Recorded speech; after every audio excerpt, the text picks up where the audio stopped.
What's up guys, this is Tetsumo Party on the Xbox One, also available on multiple different platforms, brought to you by the good people at Monster Couch who did the fantastic Dive of Valhalla, one of my favourite games of last year.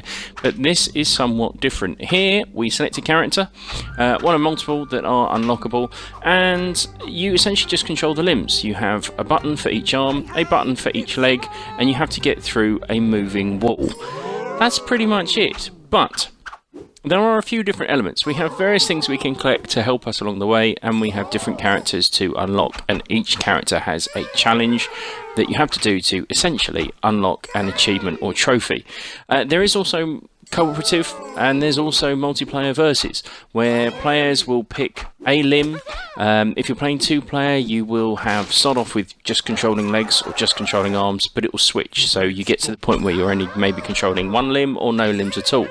In multiplayer, again, you can actually go up to 8 players. You could have 4 people for each character against each other, and when you fail a wall, a forfeit happens. So maybe the controls are inverted for a bit, or indeed a limb is mapped to another button just to try and confuse you. Lose all your lives, and of course the opposition player wins. Now, there's plenty of fun to be had here. It is amusing, it is funny enough, and there's lots of silliness going on. However, I've got a few gripes. For starters, the graphics. Let's face it, they're not great, and they could be a lot better. This playing on an Xbox One X is technically the world's most powerful console, and I can't quite believe this is pushing it to its limits. Also, for some reason, other than the first screen, there's no music.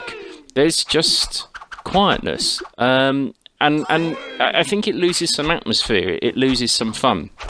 Probably my biggest gripe is sometimes when you lose, because there's no replay or slow-mo or anything, you're not entirely sure why you've lost sometimes. You can swear you did it right, but no, it's game over. And secondly, sometimes when you pause, you get the power-up that pauses the wall.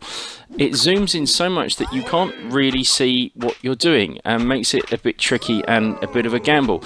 Bit of a disappointment. Should be a lot of fun. It's currently £4.19 on Xbox sale. Not too bad. Some fun to be had in co-op, but really single player this isn't going to last.